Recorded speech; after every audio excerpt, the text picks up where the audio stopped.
사무엘상 26장 1절에서 12절 말씀을 교독하도록 하겠습니다. 집사람이 기브아에 와서 사울에게 말하여 이르되 다윗이 광야 앞 하길라 산에 숨지 아니하였나이까 하매 사울이 일어나 십광야에서 다윗을 찾으려고 이스라엘에서 택한 사람 3,000명과 함께 십광야로 내려가서 사울이 광야 앞 하길라 산 길가에 진치니라. 다윗이 광야에 있더니 사울이 자기를 따라 광야로 들어옴을 알고 이에 다윗이 정탐꾼을 보내어 사울이 과연 이른 줄 알고 다윗이 일어나 사울이 진친 곳에 이르러 사울과 넬의 아들 군사령관 아브넬이 머무르는 곳을 본즉 사울이 진영 가운데 누웠고 백성은 그를 둘러 진쳤더라. 이에 다윗이 햇사람 아히멜렉과 스루야의 아들 요압의 아우 아비새에게 물어 이르되 누가 나와 더불어 진영에 내려가서 사울에게 이르겠느냐 하니 아비새가 이르되 내가 함께 가겠나이다. 다윗과 아비새가 밤에 그 백성에게 나아가 본즉 사울이 진영 가운데 누워 자고 창은 머리 곁 땅에 꽂혀 있고 아브넬과 백성들은 그를 둘러 누웠는지라. 아비새가 다윗에게 이르되 하나님이 오늘 당신의 원수를 당신의 손에 넘기셨나이다. 그러므로 전하오니 내가 창으로 그를 찢어서 단번에 땅에 꽂게 하소서. 내가 그를 두 번 찢을 것이 없으리이다. 다윗이 아비새에게 이르되 죽이지 말라. 누구든지 손을 들어 여호와의 기름 부은 자를 치면 죄가 없겠느냐 하고 다윗이 또 이르되 여호와께서 살아계신 힘을 보고 맹세하니 여호와께서 그를 치시리니 혹은 죽을 날이 이르거나 또는 전장에 나가서 망하리라. 내가 손을 들어 여호와의 기름 부음 받은 자를 치는 것을 여호와께서 금하시나니 너는 그의 머리 곁에 있는 창과 물병을 가지고 가자 하고 다윗이 사울의 머리 곁에서 창과 물병을 가지고 떠나가되 아무도 보거나 눈치채지 못하고 깨어있는 사람도 없었으니 그래서 그들을 깊이 잠들게 하셨으므로 그들이 다 잠이 있었기 때문이었더라. 아멘. 가정에서 있었던 일입니다. 남편이 퇴근하고 집에 갔더니 아내가 없더래요. 배가 고파 먹을 것이 있나 주방으로 갔더니 식탁 위에 아내가 이런 메모를 써놓았습니다. 여보, 나 목욕탕 갑니다. 당신 저녁 식사는 요리책 20쪽에 나오는 대로 해서 알아서 잡수세요. 당신의 사랑하는 아내가 이렇게 메모를 써놨다는 거예요. 요리책에 있다고 해서 요리가 아니지요. 분명 우리 교회 성도들 중에서는 영상 예배가 힘들고 혼자 예배 드리는 것이 버거운 분들이 계실 텐데 예배당에 나오지 말고 혼자 예배를 드리라고 하는 모양새가 마치 요리책 보고 밥 해드시라고 말하는 그런 모습인 것 같아서 송구한 마음으로 죄송한 마음으로 지금 이제 설교를 시작합니다. 오늘 자비하신 하나님께서 우리 모든 성도들의 형편과 사정을 아시고 가정에서 드리는 예배 위에 은혜 위에 은혜를 더하실 줄 믿습니다. 지난주 수요일 면사무소에서 연락이 왔습니다. 이번 총리 행정명령으로 교회들마다 조사를 하는데 만약 예배를 드린다면 저희 공무원들이 나가서 집회 준수사항을 지키는지 확인을 하겠습니다. 내용인즉 정부가 조치한 명령대로 시행하지 않으면 벌금 300만 원 부과하겠다는 거였어요. 아니 국가가 국민을 위해서 도움을 줘도 모자랄 판에 감독하고 고발하겠다는 게 그런 말을 하는데 기분이 좋을 리가 뭐가 있겠습니까? 대체 이 말도 안 되는 질병이 대체 뭐라고 교회에서 예배를 드리지 못하는 것입니까? 그리고 예배 강행이라는 표현이 잘못된 거예요. 마치 우리가 사회의 법을 어기는 단체로 그렇게 매도한다는 게 말이 안 되는 거예요. 맞는 말이 아닌 겁니다. 예배 드리는 것이 어떻게 강행하는 겁니까? 사회적 거리를 지키지 않는 목욕탕도 강행하는 거고 콜센터도 강행이고 요양원도 강행하는 겁니까? 아니잖아요. 왜 기독교만 예배를 강행한다 이런 표현을 쓰냐 말입니다. 게다가 이제 와서 한국 교회가 마치 질병을 퍼뜨리는 온상인 양 마냥 이제 통제하겠다고 그렇게 하니 그런 말을 들으니까 어이도 없고 화가 납니다. 솔직히 저 또한 한 달 넘게 움직이지 않았습니다. 교회의 시험 들까봐 목욕실에 앉아가지고는 사람 한 명 안 만나지 않았는데 교회마다 전화해서 한다는 소리가 감독을 하겠다. 교회가 예배를 드리면 자기네들이 검사하겠다. 그렇게 말하는 이야기를 들으면서 마음이 참 씁쓸했지요. 대체 이 말도 안 되는 상황을 우리는 어떻게 받아들이고 이 기간이 언제쯤 끝이 나는 것일까요? 대체 하나님은 이 코로나19를 통해서 우리에게 무슨 말씀을 하시려는 것일까요? 아마 다윗의 인생에 있어서 가장 힘들었던 시기를 꼽으라고 하면 아마 오늘 본문의 상황이라고 저는 이야기하고 싶습니다. 왜냐하면 죽어도 변하지 않을 것만 같은 그 사울 때문에 다윗은 너무나도 힘들었던 것이지요.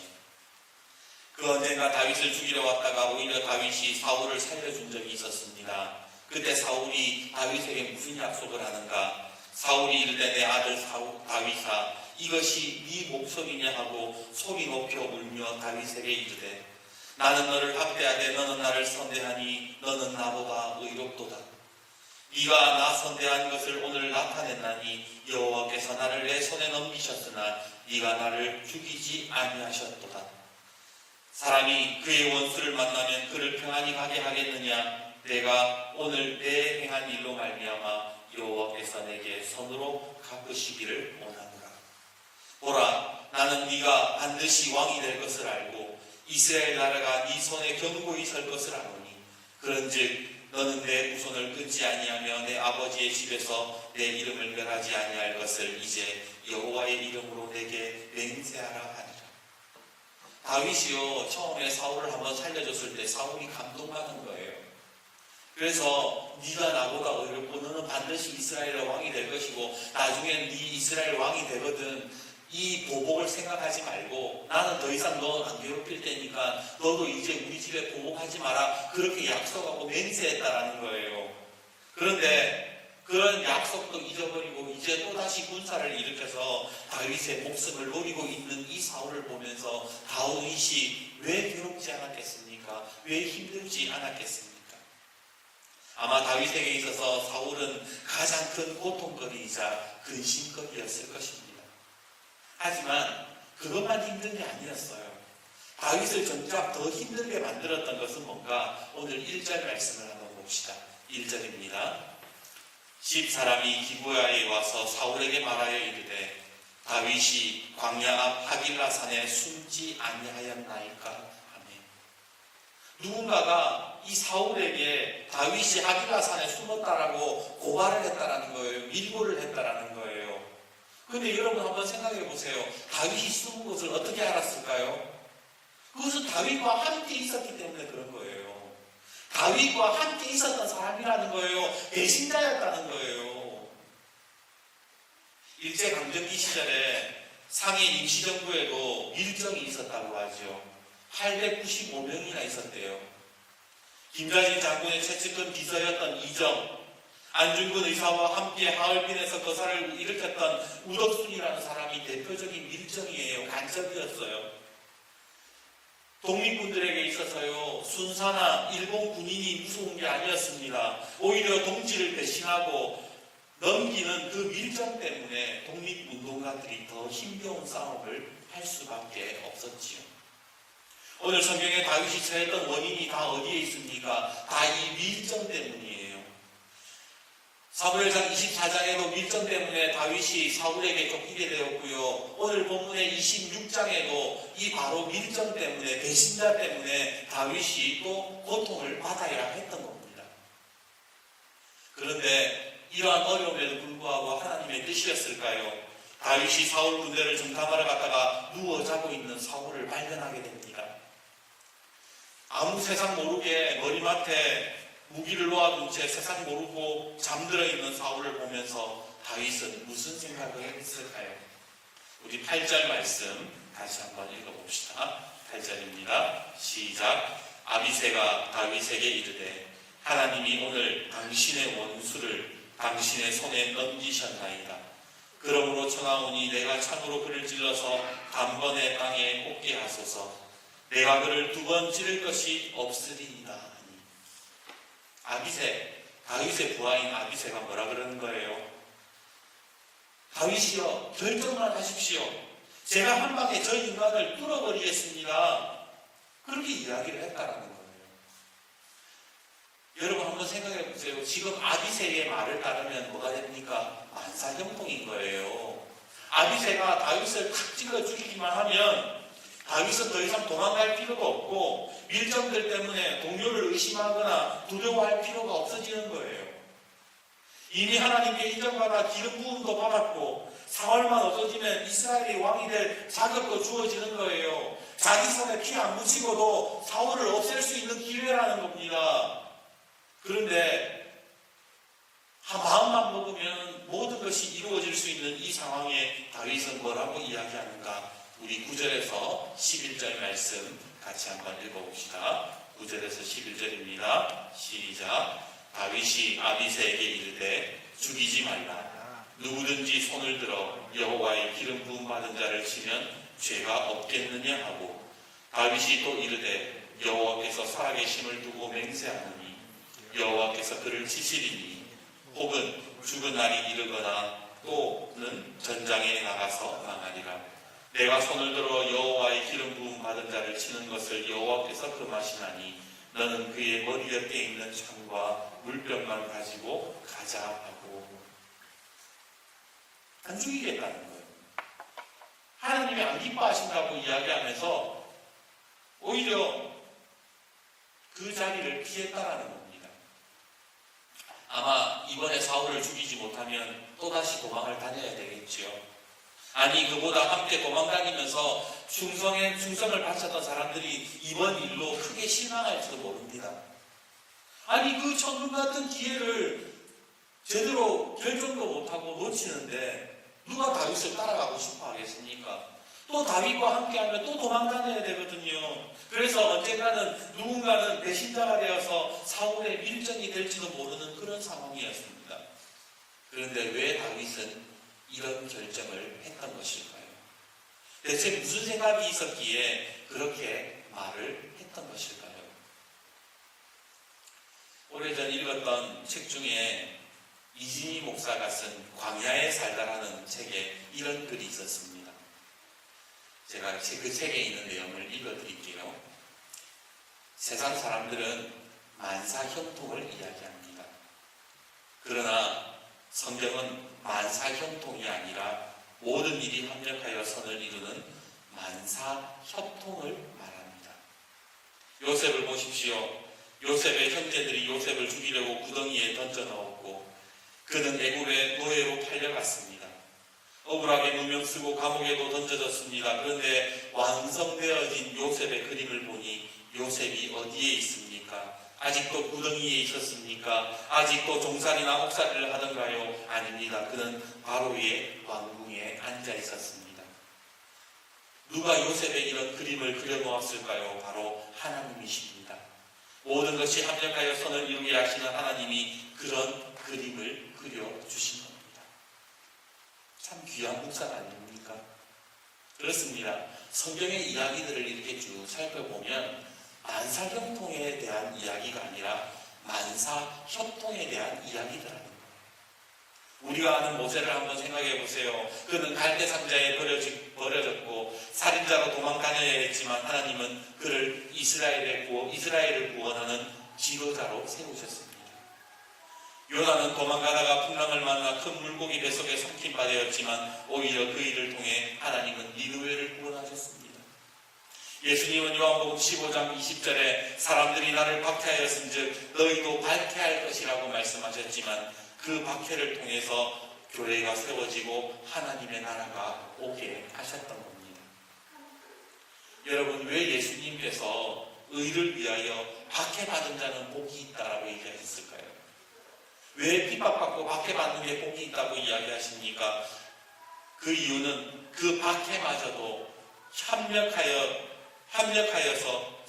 합력함을 통하여서 하나님의 나라가 오게 하심을 알고 계셨기 때문이지요. 그래서 오히려 박해받는 것이 복이 있다라고 말씀하셨던 겁니다. 하나님의 주권 속에는 합력하여 선을 이루어 가시는 하나님의 의지가 들어가 있기에 그리스도인들은 무슨 일을 만나도 승리할 것을 믿으면서 살아가야 하는 것입니다.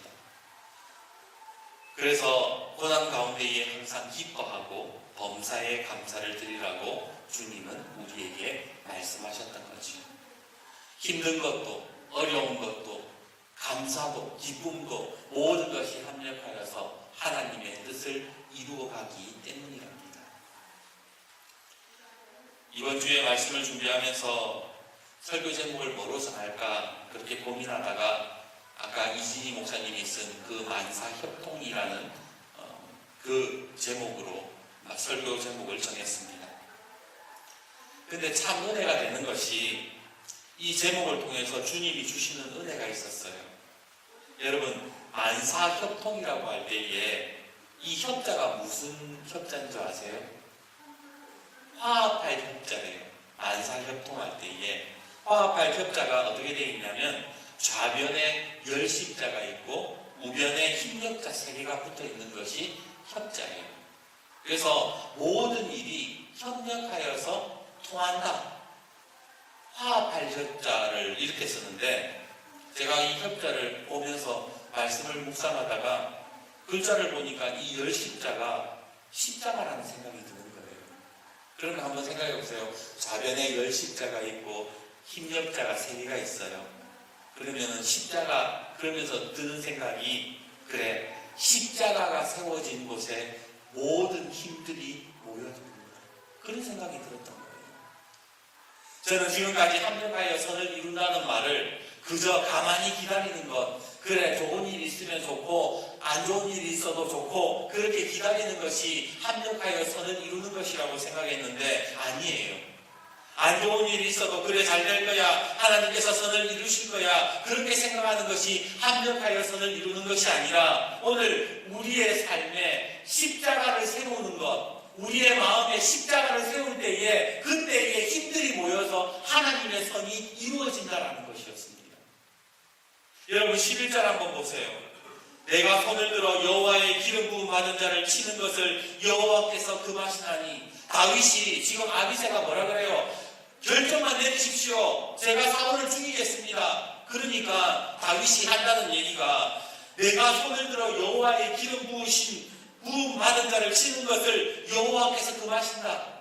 자기 마음 가운데에 십자가를 세웠다라는 거예요. 하나님의 말씀을 그 마음 가운데에 딱 정하기 시작하자 그때부터 다윗의 인생이 형통하기 시작하고 만사협통이 되기 시작하더라는 겁니다. 우리는 생각합니다. 참으로 지금 사울을 찔러 죽이면 만사형통이에요. 모든 것이 다 자유로워집니다. 도망갈 필요도 없고 더 이상 자기는 이제 이스라엘의 왕으로서 탄탄대로만 밟으면 되는 것, 그것이 만사형통이라고 생각하지만 다윗은 그 마음 가운데 십자가를 딱 꽂기 시작하면서 하나님의 협력, 하나님의 도우심을 구했다라는 거예요. 이게 만사형통이라는 겁니다. 그래서 우리가 늘 부르는 찬송가 150장 뭐라고 찬송합니까? 최후 승리를 얻기까지 주의 십자가 사랑하리, 빛나는 멸류관 받기까지 험한 십자가 붙들겠네. 계속해서 말씀과 우리의 마음 가운데에 뭐 하라는 거예요? 십자가 세우라는 거예요. 십자가 꽂으라는 거예요. 그래서 어려울 때 십자가, 내 마음 가운데 십자가 세우면 그 십자가 세운 것에서 모든 힘들이 모여서 하나님의 선을 이루어가게 되더라는 겁니다. 이게 기독교의 신비예요. 이게 기독교의 능력이라는 겁니다. 그러기에 우리가 아는 이 찬양처럼 십자가 바라보고 십자가를 오늘 우리의 삶에 세우는 저와 여러분이 되기를 주님의 이름으로 축복합니다. 옛말에 8조 식충 4조 충식이라는 말이 있습니다. 이게 무슨 말이냐면 살아있는 새 8조, 살아있는 새는 벌레를 먹지만 4조, 죽은 새는 벌레가 먹는다. 무슨 말이에요? 새가 살아있으면 벌레 잡아먹지만 새가 죽으면 벌레가 새를 잡아먹는다라는 거예요. 핵심이 어디에 있습니까? 살아있느냐 없느냐의 차이라는 겁니다. 생심이 생명이에요. 생명이 있고 없고 차이에 따라서 상황이 달라지게 되는 것처럼 오늘 우리 그리스도의 삶에 생명이 있느냐 없느냐에 따라서 달라진다라는 겁니다.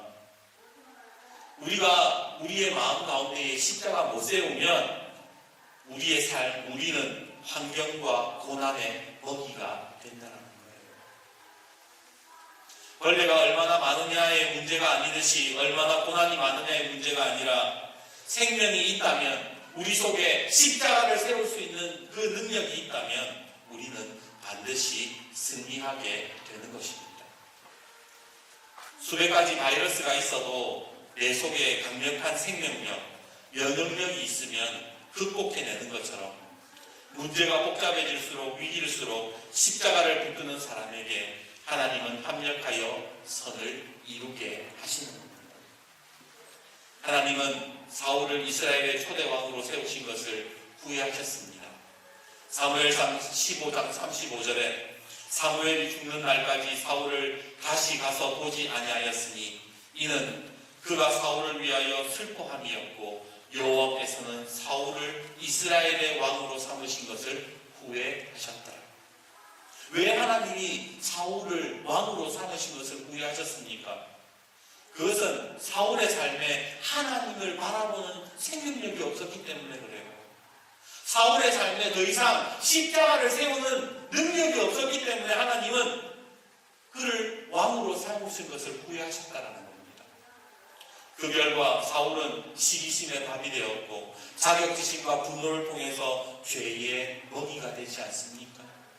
내 속에 십자가 없으면은 우리는 죄의 먹이가 된다라는 거예요. 만사형통이라는 그 생각만 가지고 우리 속에 십자가를 세우지 않으면 우리는 언제든지 죄의 먹이가 된다는 겁니다. 지금 여러분들은 어떠세요? 어떤 순간에도 하나님을 바라보시는 생명력을 가지고 계십니까? 오늘 만사형통을 이루시는 하나님을 믿는다면 예수님의 십자가를 내 마음 가운데 세우고 끝까지 십자가 붙드시는 그 생명을 가지시기를 주님의 이름으로 축복합니다. 이제 말씀을 맺겠습니다. 우리는 살아가면서 때때로는 만사형통의 하나님을 기대할 때가 많습니다. 그렇죠? 하지만 그 기대는 때때로 또 섭섭함으로 돌아옵니다. 아유, 하나님이 다 잘되게 해주실 거야. 이런 만사형통을 기대하지만 그게 잘 안 될 때 우리는 슬퍼하고 좌절하잖아요. 원하던 대로 기대했던 대로 되지 않으면 섭섭할 때가 있습니다. 왜 나한테 이런 어려움이 올까? 전능하신 하나님이라고 하면서 왜 이런 어려움도 고난도 하나님은 왜 안 막아주시는 걸까? 그런 섭섭함이 밀려올 때 있잖아요. 그러나 우리가 분명히 알아야 할 것은 하나님은 100% 불행이 오지 않도록 일하시는 것이 아니라 유익하다면, 필요하다면 고난도 허용하시고 그 고난을 통해서 우리를 정금같게 하시고 선한 길로 인도하시는 분이라는 사실입니다. 사도 바울은 이런 사실을 너무나도 잘 알고 있었기에 로마서 8장 28절에 뭐라고 말씀합니까? 우리가 알거니와 하나님을 사랑하는 자 곧 그의 뜻대로 부르심을 입은 자들에게는 모든 것이 합력하여 선을 이루느니라. 모든 것이 합력하여 선을 이룬다. 여기에서 모든 것이라는 말이 뭡니까? 슬픈 것, 힘든 것, 괴로운 것, 낭패되는 것, 마음이 아픈 것까지 기쁨, 슬픔, 감사 이 모든 것까지를 이야기하잖아요. 그러면 합력이라는 말은 뭡니까? 헬라 말로 수네르게오라고 해서 이 영어 단어에 시너지라는 말이 있어요. 이 시너지라는 말이 뭐냐? 시너지 효과라는 말이 있는데 시너지라는 말은 1 더하기 1은 2다. 이게 시너지가 아니에요. 1 더하기 1은 20도 되고 50도 되고 100도 되고 더 큰 능력을 나타내는 말을 시너지 효과라고 이야기하는 겁니다. 생각해 보세요. 예수님은 십자가를 통해서 엄청난 시너지 효과를 내셨잖아요. 십자가는 수치와 고통뿐이었지만 하나님은 그 예수 십자가의 수치와 고난을 통해서 전 인류의 구원을 이루어 내셨습니다. 이사야 53장 5절을 한번 생각해 보십시오. 그가 찔림은 우리의 허물 때문이요 그의 상함은 우리의 죄악 때문이라. 그가 징계를 받음으로 우리는 평화를 누리고 그가 채찍에 맞음으로 우리는 나음을 받았도다. 찔림을 통해서, 우리의 허물을 통해서, 예수님의 상함을 통해서 평화와 나음을 우리에게 주셨지 않습니까? 그러기에 지금 우리가 합력하여 선을 이루시는 하나님의 방법을 생각한다면 우리의 마음 가운데에 다시 십자가를 세우고 주님의 뜻을 생각할 수 있는 우리들이 되어야 될 줄 믿습니다. 오늘 코로나를 통해서도 선한 길로 인도하시는 만사협통의 하나님을 바라보기를 원합니다. 지금 내 삶의 자리에서 십자가를 세우고 말씀을 붙들고 성령의 능력이 함께하는 사람으로서 지금은 초라해 보여도 우리는 반드시 승리하게 될 줄 믿으면서 우리 예수님의 십자가 붙드는 저와 여러분이 되기를 주님의 이름으로 축복합니다. 이제 시 하나 읽어드리고 끝을 내겠습니다. 하나의 꽃나무가 있다. 잎은 애벌레에게 뜯긴다. 꿀은 벌에게 뺏긴다. 향기는 바람에 날려 보내야 한다. 얼핏 보기에 이 꽃나무는 모든 것을 빼앗겼다. 그러나 사실상 이 꽃나무는 이런 것이 하나도 없다. 가을이 되면 열매를 얻게 되기 때문이다. 우리가 지금 다 잃는 것 같지만 아니에요. 우리는 만사협통의 하나님을 통해서 열매를 맺어 갈 것입니다. 오늘 만사경통이 아닌 만사협통의 신앙으로 하나님의 도우심을 바라보고 마음속에 십자가를 든든히 세우는